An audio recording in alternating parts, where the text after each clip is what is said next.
तो गाइज इस वीडियो में जो हमारे स्यूडो क्लास सेलेक्टर से रह गए थे उनको देखेंगे। लास्ट वीडियो में हमने जो कॉमन यूज होते हैं स्यूडो क्लास सेलेक्टर्स उनको देखा था, और इस वीडियो में हम जो फॉर्म में यूज होंगे स्यूडो क्लास सेलेक्टर्स उनको देखेंगे। ये जो आपको स्क्रीन के ऊपर सेलेक्टर दिख रहे हैं उनको हम इस वीडियो में कवर करेंगे। चलो अब ज्यादा टाइम वेस्ट नहीं करते, चलते हैं कंप्यूटर स्क्रीन के ऊपर और स्यूडो क्लास सेलेक्टर्स को देखते हैं। तो ये जो आपको स्क्रीन के ऊपर एक वेब पेज डिस्प्ले हो रहा है, इसके अंदर मैंने सिंपल फॉर्म बनाया है। फॉर्म के अंदर मैंने कुछ इनपुट फील्ड्स लगाई हैं और ये लास्ट में मैंने यहाँ पर बटन टैग का यूज किया है। एक बार मैं आपको इसकी कोडिंग दिखाता हूँ और फिर हम यहाँ पर स्यूडो क्लास सेलेक्टर्स को एक एक करके देखते हैं।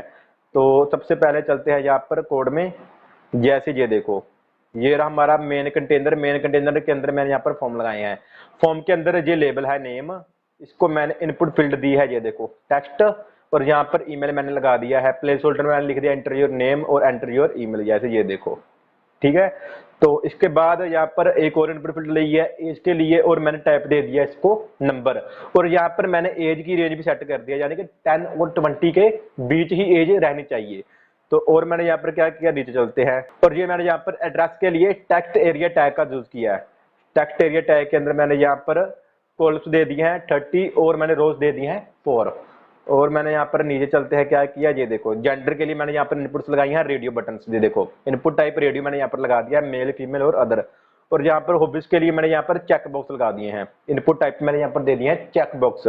और लास्ट में मैंने यहाँ पर क्या किया, कंट्री सेलेक्ट कर लिया। यहाँ पर लेबल को मैंने यहाँ पर कंट्री दे दिया और सिलेक्ट टैग के जरिए मैंने यहाँ पर कंट्री लगाई है। यहाँ पर ऑप्शन में मैंने यहाँ पर कंट्रीज के नेम लगा दिए हैं सिंपल। और यहाँ पर नीचे चलते हैं, और मैंने इनपुट टाइप बटन लगाया है और बटन को मैंने वैल्यू दे दिया है सबमिट। बस इतना काम किया है मैंने फॉर्म्स के अंदर। फॉर्म हम ऑलरेडी कर चुके हैं। अगर आपको नहीं पता कि फॉर्म कैसे बनाए जाते हैं, टेक्स्ट एरिया टैग का क्या यूज होता है, जो ऑप्शन टैग का क्या यूज होता है, सेलेक्ट टैग का क्या यूज होता है, तो आप पहले जाकर मेरी वीडियो देख लें फॉर्म वाली। उसका लिंक आपको नीचे डिस्क्रिप्शन पर मिल जाएगा, आपको पता चल जाएगा कि कैसे फॉर्म बनाए जाते हैं। तो अब हम आगे बढ़ते हैं। तो अब मैं एक बार आपको इसकी स्टाइलिंग भी थोड़ी सी दिखा देता हूँ।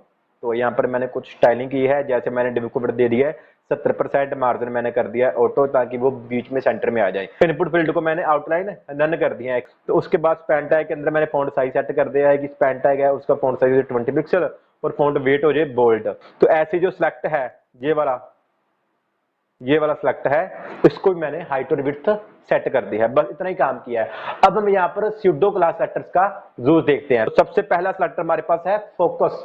फोकस का क्या यूज होता है, जैसे ही मैं अब कोड में चलता हूं अपने, तो जैसे ही अब मैं यहाँ पर लगाऊं, इसको मैं ऊपर ले जाता हूं, हम यहाँ पर यूज करते हैं। यहाँ पर मैं लगा देता हूं स्यूडो क्लास सेलेक्टर्स, ठीक है। तो यहाँ पर काम करते हैं। तो अब मैं अगर यहाँ पर लगा दूं फोकस, सॉरी स्पेलिंग गलत, फोकस। तो जैसे कि मैंने आपको बताया कि स्यूडो क्लास सेलेक्टर में सबसे पहले सिंगल कोलन का यूज होता है। अगर स्यूडो एलिमेंट सेलेक्टर्स होते तब हम डबल कोलन का यूज करते थे। तो अब हम यहाँ पर आगे चलते हैं। मैं यहाँ पर कर देता हूँ जो बॉर्डर है वो हो जाए 2 पिक्सल और सॉलिड हो जाए ब्लैक। सेव किया, अब देखना तो क्या हुआ। अभी जैसे ही मैं अब यहाँ पर क्लिक करूंगा तो ये देखो ये सेलेक्ट हो गया। बॉर्डर कितना किया है, बॉर्डर में थोड़ा सा बढ़ा देता हूँ, बॉर्डर में कर देता हूँ यहाँ पर 12 पिक्सल। अब देखना ये देखो ये फोकस हो रहा है ना, जिस पर भी मैं लेकर जाऊंगा ये देखो अब इसका फोकस है। जहां पर भी फोकस होगा, जहां पर मैं एंटर करूंगा ये देखो ये सिलेक्ट हो गया। यहाँ पर करूंगा ये देखो, तो अगर मैं यहाँ पर करूं रेडियो में तो रेडियो में ये नहीं लगेगा, चेक बॉक्स में भी ये नहीं लगेगा, क्योंकि जो बॉर्डर है या फिर आउटलाइन है वो रेडियो और चेक बॉक्स में अप्लाई नहीं होती। यहाँ पर हम बॉक्स से शेडो लगा सकते हैं। अगर हमने यहाँ पर फोकस चेक करना है, फोकस सेलेक्टर का यूज करना है, तो मैं यहाँ पर अगर कर दूं जो फोकस है यहाँ पर ही कर देता हूँ, जहाँ पर मैंने बॉर्डर लगाया है बॉर्डर की जगह मैं कर देता हूँ बॉक्स शेडो। तो बॉक्स शेडो यहाँ पर मैंने कर दी 0 पिक्सल, यहाँ पर भी 0 पिक्सल, यहाँ पर भी 0 पिक्सल, और अब मैं यहाँ पर करता हूँ 4 पिक्सल और यहाँ पर मैं कर देता हूँ रेड। सेव करना। अब ये चेक बॉक्स भी सेलेक्ट होंगे, ये देखो जहां जहां पर ये फोकस होगा वहां पर ये सीएसएस अप्लाई हो जाएगा। ये देखो रेडियो में भी आप यहाँ पर अब देख सकते हैं। ये देखो जहाँ पर मैंने बॉक्स शेडो का यूज किया, ये देखो यहाँ पर भी अब ये बॉक्स शेडो आ गया, ठीक है। तो ये देखो यहाँ पर भी आ गया, बटन में भी आ गया। यहाँ पर भी फोकस होगा वहां पर ये सीएसएस अप्लाई हो जाएगी जिस भी चीज को हम एंटर करेंगे। किसी भी आप यहाँ पर अगर आप नेम में कुछ लिखना चाहते हैं तो आपको फोकस करना पड़ेगा, एंटर करना पड़ेगा। अगर आप यहाँ पर लिखेंगे तो ये अब यहाँ का फोकस है। जैसे ही अगर मैं ईमेल जाऊंगा तो जहां पर फोकस होगा वहां पर ये CSS अप्लाई हो जाएगी। अब मैं जहां पर ईमेल लिख रहा हूं तो जहां पर लग जाएगी, मैं लिख के नेक्स्ट में आ जाऊंगा तो अब ये नेक्स्ट में चला जाएगा। तो ये जो होता है फोकस सेलेक्टर का। नेक्स्ट सेलेक्टर देखते हैं कौन सा है हमारे पास। चेक्ड का क्या यूज होता है वो भी देख लेते हैं। अगर मैं यहाँ पर फोकस की जगह कर दूं चेक्ड, तो देखते हैं, ये देखो ये सिर्फ रेडियो और चेकबॉक्स को ही सिलेक्ट करता है और किसी भी इनपुट्स को सिलेक्ट नहीं करता। जैसे ये देखो मैं यहाँ पर सेलेक्ट कर रहा हूं तो ये रेड हो रहा है, अगर मैं यहाँ पर ब्लू कर दूंगा, सेव करूं, अब ये ब्लू हो गया। तो ऐसे करके आप चेक्ड का यूज कर सकते हैं। चेक्ड सेलेक्टर हमेशा चेकबॉक्स में या फिर रेडियो में यूज होता है, कहीं और यूज नहीं होता। रेडियो की मैं आपको एक और चीज बता देता हूँ, शायद आपको पता भी होगी, मैंने बताई भी हुई है आपको, मैं आपको एक बार यहाँ पर भी बता देता हूँ। अगर मैं यहाँ पर एक बार इसको कट करता हूँ, ये देखो सेव करता हूं, तो अब ये देखो ये सभी रेडियो सेलेक्ट हो रहे हैं। रेडियो में ऐसा नहीं होता, रेडियो में सिर्फ हम एक ऑप्शन को ही सिलेक्ट करते हैं मल्टीपल ऑप्शन में से। बट चेकबॉक्स में क्या होता है कि चेकबॉक्स में हम मल्टीपल ऑप्शन को सिलेक्ट कर सकते हैं, पर यहाँ पर तो मल्टीपल रेडियो सेलेक्ट हो रहे हैं। हम ऐसा नहीं चाहते, हम चाहते हैं कि जेंडर सिर्फ एक सेलेक्ट हो, बट यहाँ पर सभी जेंडर सेलेक्ट हो रहे हैं। तो इसके लिए हम यहाँ पर नेम एट्रीब्यूट का यूज करते हैं। नेम एट्रीब्यूट के अंदर हम सेम वैल्यू लगा देते हैं। जैसे अब मैं यहाँ पर लगा दूं नेम एट्रीब्यूट और मैं इसका नेम दे देता हूं कोई भी, जेंडर दे देता हूं, और अब मैं यहां पर भी जेंडर लगाऊंगा इनको एक बनाने के लिए। पहले ये अलग अलग थे ना, अब ये एक बन जाएंगे। इसको भी मैं नेम देता हूं जेंडर, तो अब ये एक बन गए, ये देखो, ठीक है, ये देखो अब ये एक है। अब यहां पर सिर्फ एक ही ऑप्शन को सेलेक्ट कर सकते हैं आप। चेकबॉक्स में मल्टीपल ऑप्शन को सिलेक्ट कर सकते हैं, ठीक है। अब हम आगे नेक्स्ट सेलेक्टर को देख लेते हैं। तो नेक्स्ट सेलेक्टर हमारे पास है अनेबल। अनेबल सेलेक्टर से जो भी इनपुट इनेबल होगी सिर्फ वहीं पर ही ये CSS अप्लाई होगी और कहीं पर भी CSS अप्लाई नहीं होगी। अगर किसी इनपुट में डिसेबल्ड है, कोई इनपुट डिसेबल है, वहां पर CSS नहीं लगेगी। अगर कोई इनपुट इनेबल है वहां पर ये CSS अप्लाई हो जाएगी। बाय डिफॉल्ट सभी इनपुट्स अनेबल होती है।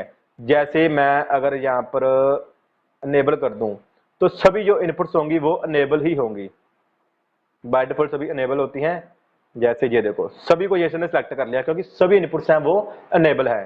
तो जैसे ही अब मैं यहाँ पर जाऊं और यहाँ पर मैं किसी इनपुट को मैं डिसेबल कर दूं, जैसे मैं यहाँ पर ईमेल को, अगर मैं यहाँ पर ईमेल को डिसेबल्ड कर दूं, यहाँ पर मैं लगा दूं एट्रीब्यूट डिसेबल्ड,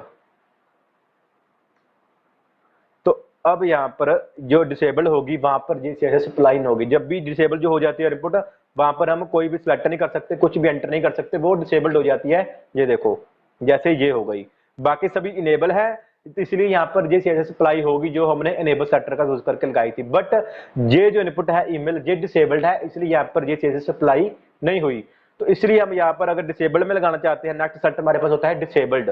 डिसेबल्ड सेलेक्टर को देखते हैं। अगर मैं यहाँ पर लगा दूं कि जो डिसेबल्ड है, फिलहाल डिसेबल्ड एक ही है, तो जो डिसेबल्ड सेलेक्टर है वहां पर लग जाए बॉक्स शैडो। मैं इसको ले लेता हूं जो मैंने यहाँ पर लगाया है। बॉक्स शैडो का यूज मैंने इसलिए किया है क्योंकि वो सभी इनपुट्स पर लग जाता है। बट अगर मैं यहाँ पर बॉर्डर लगाता तो बॉर्डर चेकबॉक्स में और रेडियो में नहीं अप्लाई होना था, इसलिए मैंने यहाँ पर बॉर्डर शैडो का यूज किया है, ठीक है।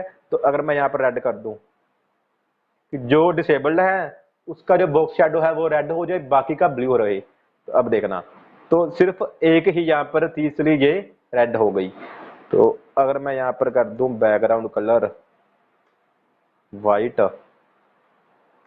तो इसका जो बैकग्राउंड कलर है वो व्हाइट हो जाएगा, ये देखो, ठीक है। तो ऐसे करके आप अनेबल और डिसेबल्ड का यूज कर सकते हैं। डिसेबल तब यूज करते हैं अगर आपकी इनपुट कोई डिसेबल्ड है और वहां पर आप CSS अप्लाई करवाना चाहते हैं, कोई स्टाइलिंग लगाना चाहते हैं डिसेबल इनपुट्स पर, तो ऐसे करके आप लगा सकते हैं। अगर आप इनेबल पर लगाना चाहते हैं तो बाय डिफॉल्ट तो अनेबल होती हुई हैं सभी इनपुट्स, तो ऐसे आप इनेबल पर यूज कर सकते हैं जो भी आप स्टाइलिंग लगाने चाहते हैं।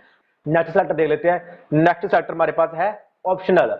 ऑप्शनल क्या होता है कि जो बाय डिफॉल्ट सभी जो ऑप्शनल है, अगर मैं सबमिट करूं तो ये सभी ऑप्शनल है, फिलहाल तो कुछ नहीं होगा। जैसे मैं यहाँ पर जाऊं और अगर मैं यहाँ पर डिसेबल्ड की जगह कर दूं मैं ऑप्शनल, सॉरी इसको भी मैं रहने देता हूं, इसको मैं कमेंट बना देता हूं, और मैं अनेबल की जगह पर कर दूं ऑप्शनल।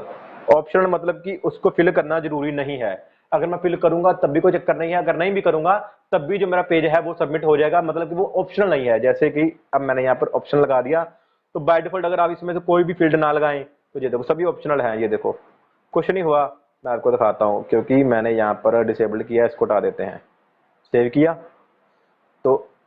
सभी पर ब्लू आ गया क्योंकि सभी इनपुट्स ऑप्शनल है, जरूरी नहीं है। बट अगर जो रिक्वायर होती कोई यहाँ पर तो वहां पर ये सीएसएस वर्क नहीं करनी थी। जैसे मैं यहाँ पर अब रिक्वायर कर देता हूँ किसी को, तो मैं ईमेल बोल देता हूँ कि ईमेल रिक्वायर है, ईमेल अब रिक्वायर्ड है, तो ईमेल पर ये सीएसएस अप्लाई होगी क्योंकि बाकी सभी इनपुट्स तो ऑप्शनल है। अगर आप फिल करो ना करो कोई बात नहीं, सबमिट आपका जो बटन है वो हो जाएगा, फॉर्म सबमिट हो जाएगा। बट जो फील्ड अगर रिक्वायर होगी कोई, वहां पर ये सीएसएस अप्लाई होगी। अब जो ईमेल है ये रिक्वायर है, तो यहाँ पर अब सीएसएस भी नहीं लगेगी क्योंकि वो रिक्वायर्ड है, बाकी सभी ऑप्शनल है, इसलिए सभी पर ये सीएसएस अप्लाई हो गई। बट अब अगर मैं यहाँ पर चाहता हूँ कि जो रिक्वायर्ड है वहां पर मैं अपने हिसाब से कोई स्टाइल दूं, मैं वो भी दे सकता हूँ। मैं एक दो और रिक्वायर्ड ले लेता हूँ।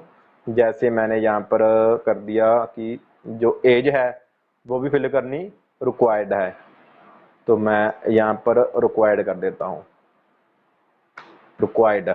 अब जो एज है वो भी रिक्वायर्ड हो गई। ये देखो ईमेल और एज में ये सीएसएस वर्क नहीं करेगी क्योंकि वर्क हमने वहां करेगी जहां पर ये ऑप्शनल होगा। बाकी इनपुट सभी ऑप्शनल है, इसलिए सभी पर ये सीएसएस लग रही है, बट ये दोनों रिक्वायर्ड है यहाँ पर, इसलिए नहीं लग रही। तो अब अगर मैं यहाँ पर नेक्स्ट सेलेक्टर का यूज करूं, नेक्स्ट सेलेक्टर हमारे पास होता है रिक्वायर्ड, तो मैं यहाँ पर अगर रिक्वायर्ड लगा दूं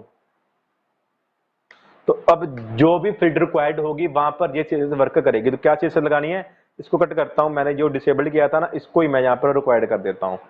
तो यहाँ पर मैं डिसेबल्ड की जगह पर कर देता हूं रिक्वायर्ड, सेव करूं। अब देखना जो रिक्वायर्ड है वो रेड हो गए और जो ऑप्शनल है वो ब्लू हो गए। ऑप्शनल बाय डिफॉल्ट रहते ही हैं, अगर आप किसी को रिक्वायर्ड बनाना चाहते हैं तो उसके लिए आप रिक्वायर्ड एट्रीब्यूट का यूज करेंगे और ऐसे आप उस पर सीएसएस सेलेक्टर्स का यूज कर सकते हैं। अब हम नेक्स्ट सेलेक्टर को देखते हैं। अब नेक्स्ट सेलेक्टर हमारे पास है इन रेंज, इन रेंज को भी देख लेते हैं। तो अब अगर मैं यहां पर इन रेंज कर दूं, इन रेंज, तो देखते हैं क्या होगा। अब यहाँ पर मैंने इन रेंज कर दिया, सेव किया, तो इन रेंज मिनिमम और मैक्सिमम पर वर्क करता है। जैसे मैंने यहाँ पर जो फील्ड है एज वाली, जो एज के लिए मैंने यहाँ पर इनपुट टाइप नंबर लगाया है, उस पर मैंने जो मिनिमम दिया हुआ है नंबर वो 10 होना चाहिए और मैक्सिमम नंबर 20 होना चाहिए। अगर इसके अंदर रहेंगे तो वो इन रेंज होगी, अगर इससे बाहर जाएगी तो वो आउट रेंज होगी। जैसे मैं अब यहाँ पर सिलेक्ट कर लेता हूँ 10, 11, 11 इन रेंज है, तो यहाँ पर मैं बोल देता हूँ कि जब ये इन रेंज हो तो तब तो ये हो जाए ब्राउन या येलो। सेव करूं तो जब ये इन रेंज होगा, रेंज के अंदर होगा, तब तो ये देखो येलो हो गया, ठीक है। बट अब ये अगर रेंज से बाहर चला जाएगा, ये देखो, तो यहाँ पर येलो नहीं रहा क्योंकि अब ये रेंज से बाहर चला गया। इसके लिए हमारा नेक्स्ट सेलेक्टर होता है, वो होता है out of range. Out of range में अगर कोई आउट ऑफ रेंज में जाता है नंबर, तब वहां पर कौन सी चीज अप्लाई होनी चाहिए, तब हम यहाँ पर आउट ऑफ रेंज सेलेक्टर का यूज करते हैं। जैसे अब मैं अगर यहाँ पर कर दूं, यहाँ पर मैं इसको कमेंट हटा देता हूं, अब मैं यहाँ पर कर देता हूं आउट ऑफ रेंज। अगर तो रेंज के अंदर रहेगा, जो वैल्यू है वो रेंज के अंदर रहेगी, जैसे 10 और 20 के बीच वैल्यू रहेगी, तब तो वो इन रेंज है, तब तो इन रेंज सेलेक्टर वर्क करेगा। बट अगर रेंज के बाहर चली जाएगी तब out of range selector work करेगा। जैसे आउट ऑफ सेलेक्टर मैंने कर दिया है, आउट ऑफ रेंज मैंने यहाँ पर सेलेक्टर का यूज किया, तो यहाँ पर मैंने कर दिया है रेड। तो ये देखो अब ये आउट ऑफ रेंज हो गया, तो यहाँ पर ये 110 आउट ऑफ रेंज है, तो यहाँ पर जो बॉर्डर है वो रेड हो गया। 11 करूंगा तो ये इन ऑफ रेंज है, इसलिए यहाँ पर ये येलो हो गया।